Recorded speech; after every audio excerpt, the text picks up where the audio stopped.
Hi, welcome to all of you in Trikha classes. आज मैं 11th class का chapter करा रही हूँ अकाउंटिंग इक्वेशन। अकाउंटिंग इक्वेशंस क्या है? Assets equal to capital plus liabilities. The format of accounting equation is, first column आपका transactions का होगा, उसके बाद assets equal to capital plus liabilities. तो जो जो लाइबिलिटीज आएंगी हम उसके कॉलम यहाँ पे प्रिपेयर करते जाएंगे अकॉर्डिंग टू द ट्रांजैक्शंस। तो अब देखिए किस तरह से करना है। Whatever transaction is given to you in questions, you have to write down the transactions here. Suppose first transaction is given, started business with cash, started business with cash rupees 1 lakh।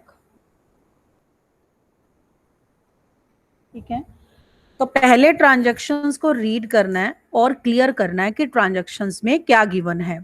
इसमें दिया हुआ है कि 1 lakh cash से business start किया, तो जो starting amount होता है, the initial amount started in business known as capital, और कैपिटल 1 लाख कैश की फॉर्म में बिजनेस में आ रहा है और cash is an asset. So you have to make the column of cash on the asset side and write down 1 lakh, and initial amount started, that is capital, तो equal to capital के cell में लिख देंगे 1 लाख। तो this is the first transaction. देखो दोनों sides का amount क्या है, इक्वल है। Second transaction, suppose given purchase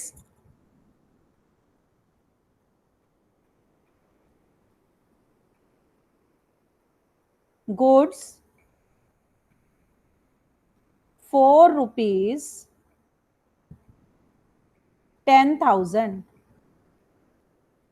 second transaction आपको गिवन है कि 10,000 की गुड्स परचेज की। तो अगर गुड्स परचेज करेंगे तो what will be the effect? Goods purchase कर रहे हैं 10,000, तो 10,000 से कैश क्या हो जाएगा आपका? डिक्रीज हो जाएगा। और जो परचेज कर रहे हैं वो बिजनेस में आ जाएगा। क्या परचेज कर रहे हैं? गुड्स। तो गुड्स क्या होता है आपका? स्टॉक होता है, और यू कैन से इन्वेंट्री। तो यहां पे आपने कॉलम बना दिया स्टॉक और इन्वेंट्री का,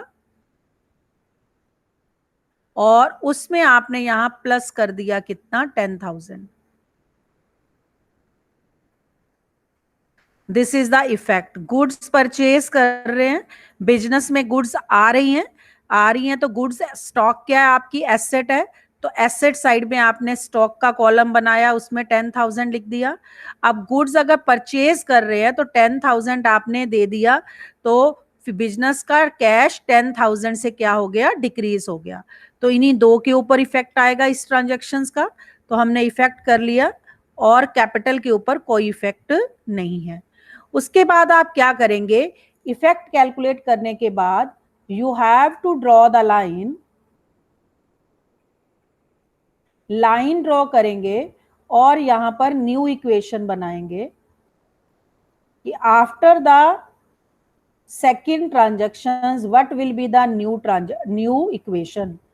1 लाख में से 10,000 माइनस कर देंगे तो कितना आ जाएगा? 90,000, और प्लस स्टॉक आपका हो गया ये 10,000, इक्वल टू कैपिटल आपकी है 1 लाख।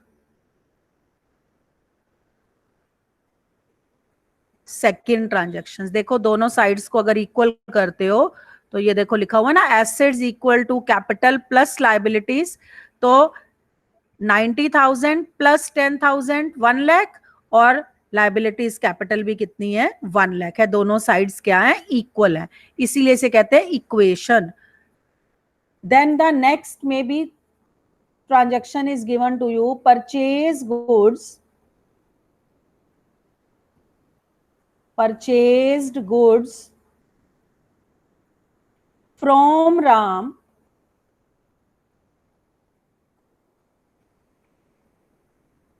₹20,000। अब इसमें भी देखिए क्या है, गुड्स परचेज कर रहे हैं फ्रॉम राम। अब नेम दिया हुआ है आपको, if name is given then it will be treated as an credit transaction. Means goods purchase तो कर रहे हैं, लेकिन कैसे परचेज कर रहे हैं, क्रेडिट, उधार, पैसा दिया नहीं, बाद में देंगे। तो परचेज गुड्स कर रहे हैं, देखिए गुड्स परचेज कर रहे हैं, तो जो परचेज कर रहे हैं वो बिजनेस में आ जाएगा। क्या परचेज कर रहे हैं, गुड्स। गुड्स का मीनिंग क्या हो गया, स्टॉक। तो स्टॉक कितना आ रहा है बिजनेस में, 20,000। तो आप 20,000 से स्टॉक को क्या कर दोगे, इंक्रीज कर दोगे। कैश के ऊपर कोई इफेक्ट नहीं आएगा, क्योंकि आपने क्रेडिट परचेज किया, नेम दिया हुआ है, तो it means it is credit purchase. तो क्रेडिट परचेज है, तो इट मींस राम से परचेज किया आपने गुड्स, तो राम क्या हो गया, क्रेडिटर हो गया। राम को पैसा आपको बाद में देना है। तो जिसको पैसा देना होता है जिनको, वो कौन होते हैं, क्रेडिटर्स होते हैं। तो ये क्या बन गया आपकी लायबिलिटीज। तो लायबिलिटी साइड में यहाँ पे आप प्लस करके यहाँ पे आप एक कॉलम इंक्रीज करेंगे। किसका कॉलम इंक्रीज करेंगे, क्रेडिटर्स का। और क्रेडिटर्स में यहाँ इसके नीचे ऐसे प्लस करके कितना लिख देंगे, 20,000। तो इस ट्रांजैक्शंस का ये इफेक्ट है, कैपिटल के ऊपर कोई इफेक्ट नहीं आएगा। ठीक है, स्टॉक में प्लस कर दिया, क्योंकि परचेज कर रहे हैं, स्टॉक तो इंक्रीज होगा ही होगा। और क्योंकि पैसा नहीं दिया, तो कैश के ऊपर कोई इफेक्ट नहीं आएगा। तो कैश के ऊपर इफेक्ट नहीं आया। और अब आप क्या करेंगे, राम से परचेज की, तो राम क्या हो गया, क्रेडिटर हो गया। लायबिलिटी है, आपको देना पड़ेगा राम को पैसा, तो लायबिलिटी साइड में क्रेडिटर्स का कॉलम इंक्रीज किया और उसमें कितना लिख दिया, 20,000। उसके बाद लाइन ड्रॉ करेंगे ऐसे ही,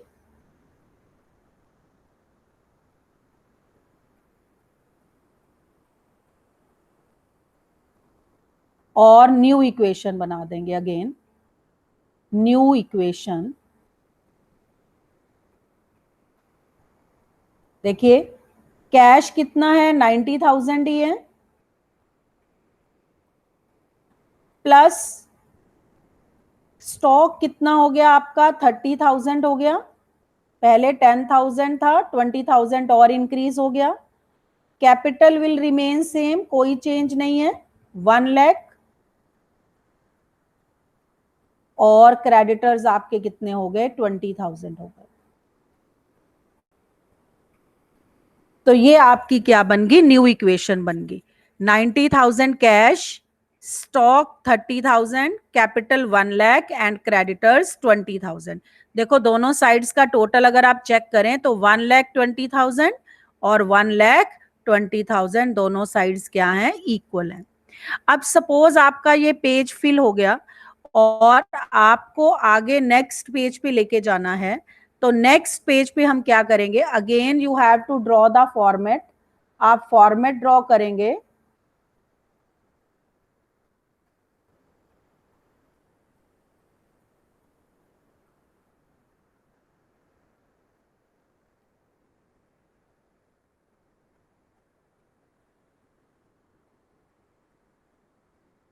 इस तरह से बिल्कुल सेम वैसे ही फॉर्मेट बनाएंगे।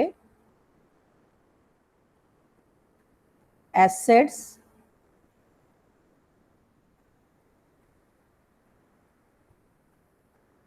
ये ट्रांजैक्शंस का कॉलम है,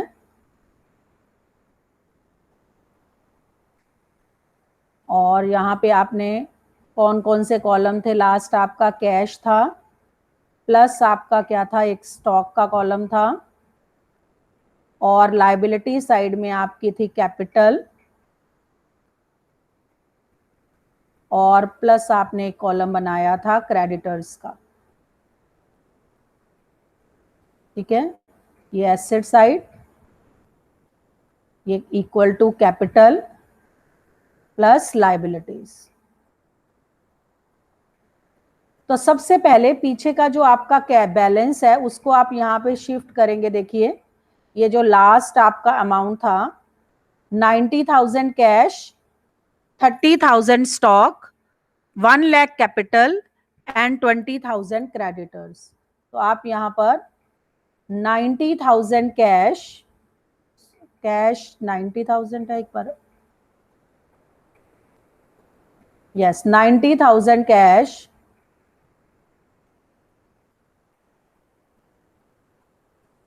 plus 30,000 stock equal to 1 lakh आपकी कैपिटल थी और प्लस क्रेडिटर्स थे आपके 20,000। उसके बाद सपोज आपको नेक्स्ट ट्रांजेक्शन्स दी हुई है, fourth transaction suppose to be sold goods costing rupees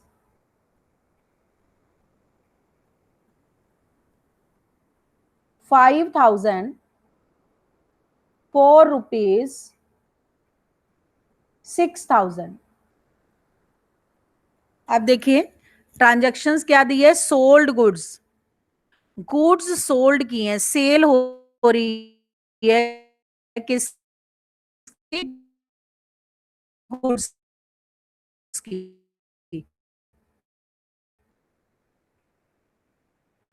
और कॉस्ट कितनी थी 5,000, क्या कर दी सोल्ड कर दी। को क्या समझ में आ रहा है, 5,000 की जो गुड्स 6,000 में सोल्ड कर दी, इट मींस 1,000 का क्या हो रहा है, प्रॉफिट हो रहा है।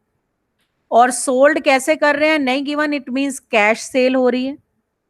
तो सबसे पहले देखिए अगर 5,000 की गुड्स सोल्ड की तो सेल करेंगे तो स्टॉक उतने से क्या हो जाएगा, डिक्रीज हो जाएगा। तो स्टॉक को 5,000 से क्या कर देंगे, डिक्रीज कर देंगे। और कितने की सोल्ड की, 6,000 की सोल्ड की। जितने की सोल्ड की वो बिजनेस में पैसा आ जाएगा, तो 6,000 हम कैश में क्या कर देंगे, प्लस कर देंगे। और 5,000 की गुड्स 6,000 में सोल्ड की तो आपको 1,000 का प्रॉफिट हुआ। तो ये 1,000 का प्रॉफिट कैपिटल में क्या हो जाता है, ऐड हो जाता है। और no effect on creditors, creditors के ऊपर कोई भी इफेक्ट नहीं है। This is the accounting effect. अब आप अगेन ड्रॉ करेंगे, लाइन ड्रॉ करेंगे and new equation.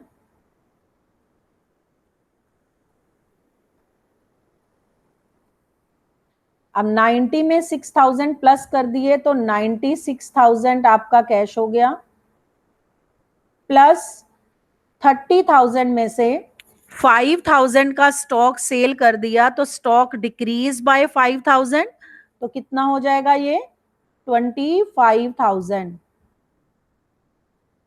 Equal to ये कितना आ जाएगा 1,01,000 और प्लस क्रेडिटर्स कितने रहेंगे, सेम रहेंगे 20,000।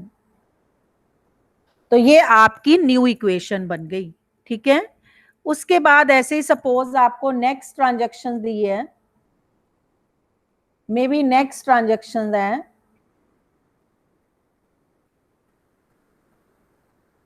रेंट पेड ₹1,000, 1,000 का रेंट पेड किया। तो जब रेंट पेड कर रहे हैं तो देखो क्या होगा, ये जो रेंट है ये क्या हो गया, एक्सपेंस हो गया। पेड कर रहे हैं तो एक्सपेंस है। कितना पेड कर रहे हैं, 1,000। तो अगर 1,000 रुपए रेंट दे दिया तो इसका इफेक्ट क्या आएगा, देखिए 1,000 अगर आप पे कर रहे हैं तो उतने से कैश क्या हो जाएगा, डिक्रीज हो जाएगा 1,000 से।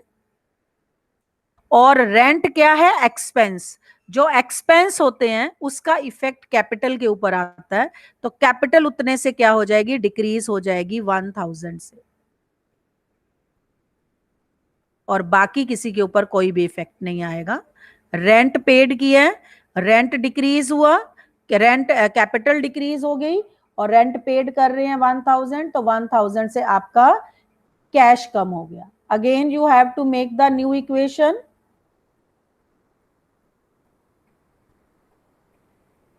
96,000 में से 1000 माइनस करेंगे तो कितना आ जाएगा? 95,000 प्लस स्टॉक 25,000 ही रहेगा, और कैपिटल में से 1,01,000 में से 1000 माइनस करेंगे तो कितना आ जाएगा आपका? 1 लाख आ जाएगा,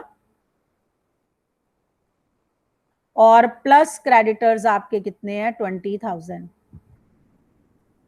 this is the new equation. उसके बाद may be next transaction is given to you.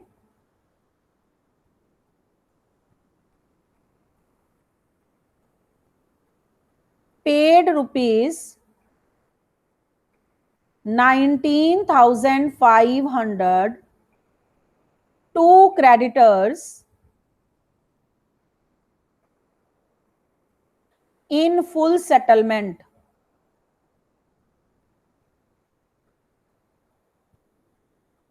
ठीक है. What is the meaning of this?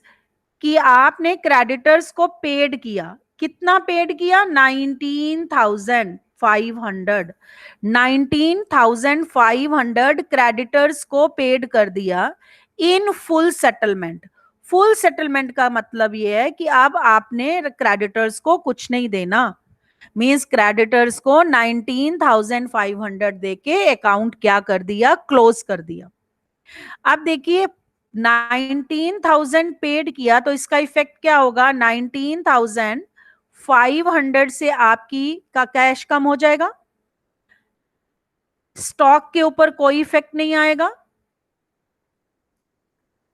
और क्रेडिटर्स की फुल सेटलमेंट कर दी. देखिए आपके क्रेडिटर्स थे 20,000, मींस आपको क्रेडिटर्स को 20,000 देने थे, लेकिन आपने क्या किया? 19,500 देके 19,500 देके फुल सेटलमेंट कर दी कि आप कुछ नहीं देना. तो माइनस कितना करोगे? अकाउंट को क्लोज कर देंगे. 20,000 माइनस करेंगे तो देखो क्या हुआ. आपको 20,000 देना था, आपने 19,500 देके अकाउंट क्लोज कर दिया, तो आपको 500 का क्या हुआ? प्रॉफिट हुआ. तो वो कैपिटल में क्या हो जाएगा? प्लस हो जाएगा. हो गया क्लियर? 19,500 19,500 पेड किए, पेड कर रहे हैं तो कैश डिक्रीज होगा. फुल सेटलमेंट है. फुल सेटलमेंट का मतलब अकाउंट क्या कर देना है? जीरो बना देना है, निल कर देना है, कुछ नहीं देना, खत्म कर देना है इसको. तो क्रेडिटर्स के अकाउंट को हमें, क्योंकि फुल सेटलमेंट लिखा हुआ है, तो आपने 20,000 यहां पे माइनस कर दिए. तो 20,000 माइनस करने का मतलब क्या है? कि आपने क्रेडिटर्स को 20,000 देने थे, माइनस तो आपने 20,000 किए, लेकिन पैसा कितना दिया? 19,500. तो क्या हुआ? 500 का प्रॉफिट हुआ. तो प्रॉफिट किस में ऐड हो जाएगा? कैपिटल में ऐड हो जाएगा. और उसके बाद again you have to draw the line and make the new equation.